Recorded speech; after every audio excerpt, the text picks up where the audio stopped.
What's going on, YouTube? This is Unger to the Max here. Coming back, and I'm back from my break.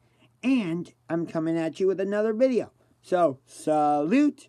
And just a quick note. In 9 days, I will be able to bring you live streams again. And my first live stream will be an NFL prediction show. Not only will I be doing a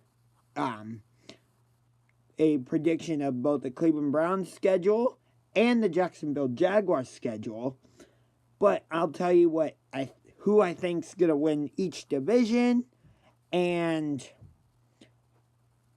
what I think the playoff matchups will be, and what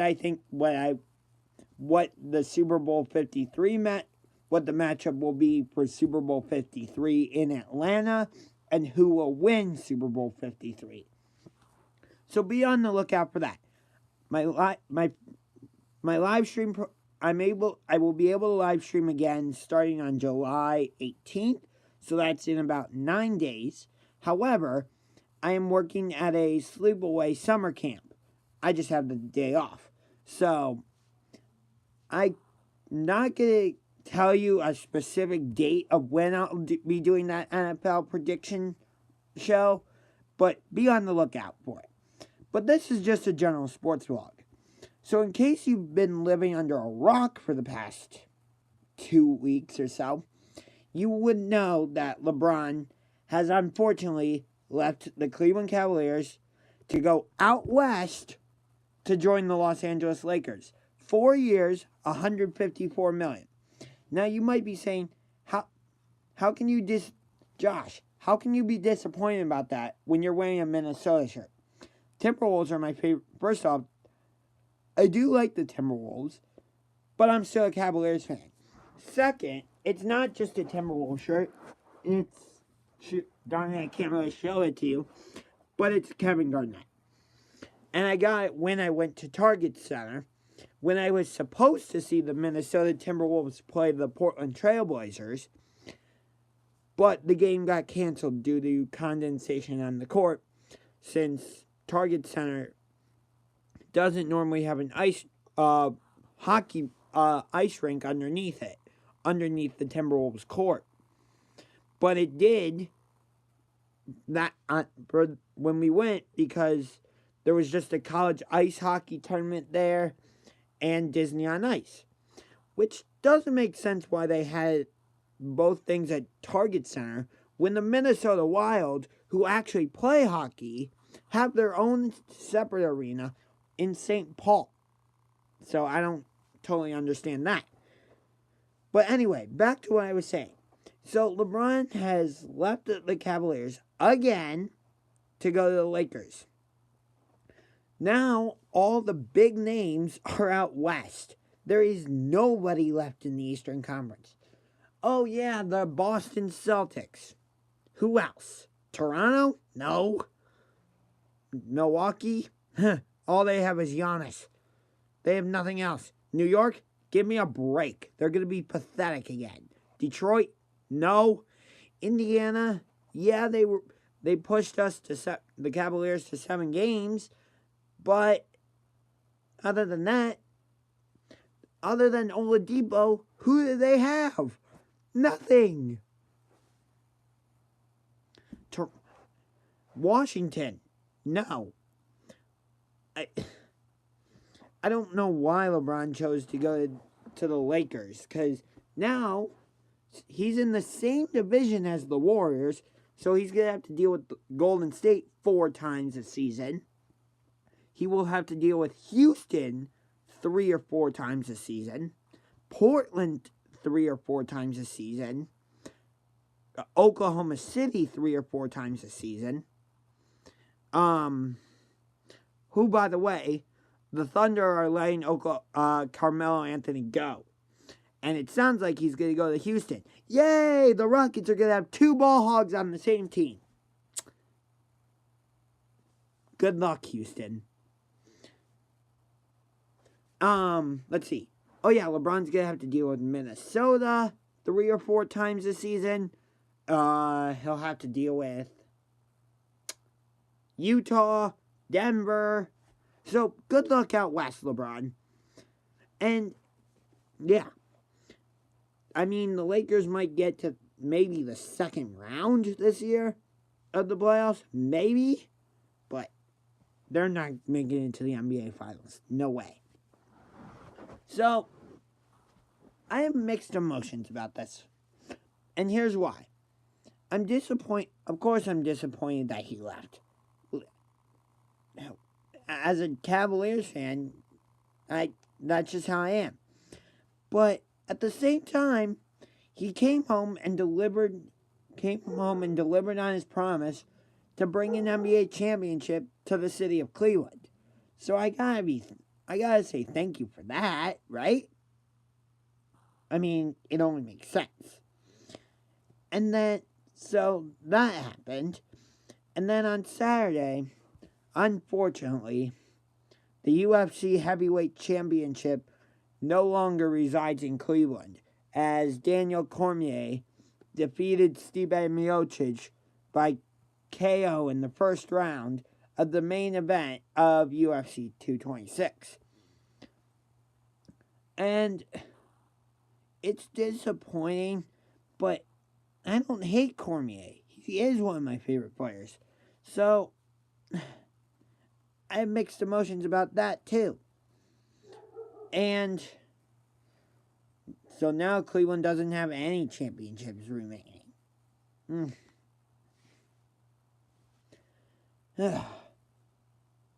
But the next UFC fight is going to be amazing. The next UFC pay-per-view, I should say. It is the main event is a rivalry that gets reignited between TJ Dillashaw and Cody Garbrandt. And the co-main event is for the flyweight championship. Demetrius Johnson faces Henry Cejudo. Now, TJ Dillashaw last faced Cody Garbrandt in the co-main event of UFC 217, Bisping against St. Pierre at Madison Square Garden. And things boiled over with them because Cody Garbrandt was saying TJ Dillashaw sold out on Team Alpha Male and lied to my face. That's Cody Garbrandt saying that. He didn't actually lie to me. I actually like TJ Dillashaw. And during the fight, at the end of the first round, it looked like Garbrandt was going to win and knock TJ out. But time ran out. Second round comes around. TJ Dillashaw makes a few adjustments. Bang! Knocks Cody Garbrandt out and becomes champion. And after the fight was over, Garbrandt stands up and TJ Dillashaw gets right in his face and is all electric and pretty much yelling at him. And TJ did not really want to face Cody Garbrandt again. Not because he doesn't think he can beat him again. He wanted to face Demetrius Johnson, who has defended the flyweight belt, that's 125 pounds, a staggering 12 times. He's the number one pound-for-pound greatest fighter in UFC today. And TJ Dillashaw was saying he would come down to 125 pounds and challenge DJ for the belt. Demetrius Johnson said no. So instead, he'll face Henry Cejudo. And these two last met in the co-main event of UFC 197, Jones versus St. Preux. And Demetrius Johnson beat Cejudo. And so they'll meet again. I am very excited for this fight, for this pay-per-view card. It's going to be another explosive fight card. UFC has done a good job with these pay-per-view cards the last couple of times. 227, 226 was fantastic, except for the Derek Lewis and Francis Ngannou fight, which was like, pathetic. Francis Ngannou in 3 rounds only threw 11 total strikes. WTF? Like, that makes no sense. But, and before his title match with Stipe, you saw Ngannou in the co-main event of UFC 218 throw a vicious uppercut like that and send Alistair Overeem into orbit. What happened to that Francis Ngannou? Where'd he go? And Derek Lewis, you're a top 5 contender. And that's the type of performance you put out? Really? No. But 226 was good. I wish the main event had gone differently. I'm curious what would have happened, what type of adjustments both fighters would have made at the end of round 1. So I'm a little disappointed that Cormier ended the fight early, but that's how it is sometimes. And then 225 was fantastic, except the main event wasn't. I don't think the main event was a title fight since Yoel Romero missed weight again. I don't know the last time he actually made weight in the middleweight division. I honestly think he should move up to the light heavyweight division and try his luck there. 225 was fantastic. 224 was okay. 223 was I was so excited for UFC 223. First, when it was Tony Ferguson against Khabib, then Ferguson gets injured. UFC comes out and says they'll never make that fight again. Max Holloway steps in, misses weight. Oh, Max Holloway against Brian Ortega was supposed to be the co-main event of UFC 226, but then Holloway had to pull out of that fight because of concussion-like symptoms. So he's now had to pull out of three straight cards that he's been on. 222, he was supposed to be the main event against Frankie Edgar. Had to pull out of that one. 223, scheduled to face Khabib for the lightweight belt. Had to be taken off the card for that. UFC 226, scheduled to face Brian Ortega in the co-main event. Concussion-like symptoms. So, I don't know what the UFC should do with him. So, 222 was because Cyborg completely destroyed Kunitskaya. Cyborg should face Amanda Nunes next. That's the only logical fight to make.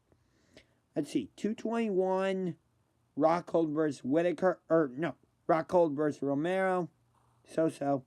220 was great. 219, 219 was Cyborg Holm. That was another so card. 218, that was a fantastic card. 217 was a fantastic card. 216, so. What was the UFC? 215 was Nunes Shevchenko. 2, decent card. 214 would have been a fantastic card if John Jones could just stay away from the freaking steroids, dude. You beat Daniel Cormier, become the light heavyweight champion. 2 days later, John Jones' test came back positive. You're stripped of the belt again. Anyway, so this was just a quick sports vlog, and I wanted to show that I'm still around, and my apologies again that I haven't made a video in a while, and like I said, be on the lookout for my NFL preview live stream at some point after July 18th. I don't want to put an exact date on that, but for now, this is Unger to the Max, signing off. Salute, go Cavs, and go Jackets, and go Jags.